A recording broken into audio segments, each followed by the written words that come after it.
President Biden told House Democrats today that he considered the $1,400 direct payment a promise that he can't break. At the same time, a new analysis from the Penn-Wharton budget model suggests that 73% of those payments would go into savings instead of be spent in ways that could boost growth. I'm wondering, what's more important, to keep the promise or to ensure that the package does all it can to maximize growth? Well, first, on the Penn-Wharton analysis, we've seen that analysis, and I've talked to our economic team about it, and frankly, we feel it's way out of step with the majority of studies on this plan, including independent analysis from the Wall Street firm Moody's, JP Morgan Chase, and the Brookings Institution. And the analysis concludes that our economy is near capacity, which would be news to the millions of Americans who are out of work or facing reduced hours and reduced paychecks. So this starting place means their model is way off. So our view is we're going to listen to governors, we're going to listen to a broad range of economists, we're going to listen to health experts on what is needed, what the American people need at this point in time. And when 1 in 7 American families don't have enough food to eat, it's clear that there is a great deal of need for assistance. The top Republican on the House Armed Services Committee is asking you to apologize for some of the comments that you made yesterday in the briefing room about the Space Force. Will you apologize?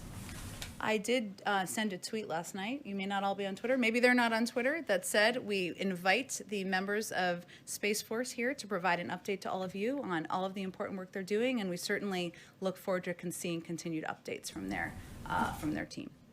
Big picture here, I mean, does the Space Force have the full support of the Biden administration, or is the president at some point perhaps going to try to get rid of it or in some way diminish it? They absolutely have the full support of the Biden administration, and we are not revisiting the decision to establish the Space Force.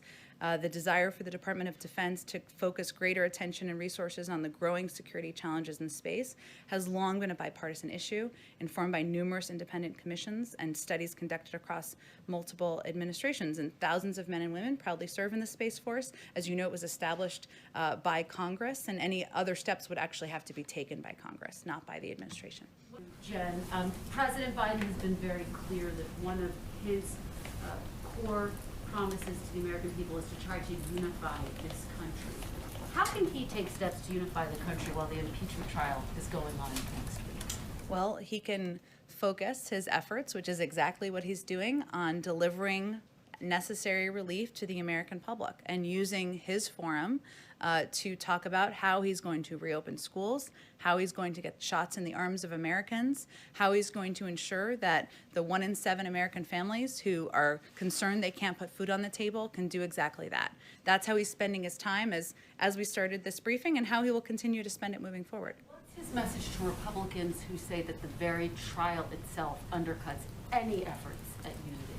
He invites Republicans to work with him on bringing relief to the American public, and that's why he invited them here, many of them here on Monday, and why he will continue to engage with them moving forward. Talk about his agenda. President Biden has been signing executive orders, speaking to the American people almost on a daily basis. Obviously, the focus is going to shift to the Senate next week. How concerned is he that the Senate trial will undercut his momentum?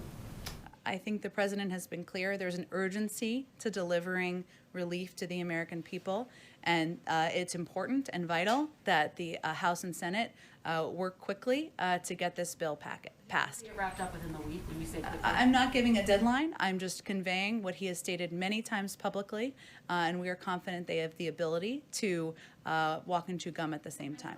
He said he really wants to protect the middle class. And I'm wondering, when it comes to things like direct payments, what's the income range by which you define the middle class?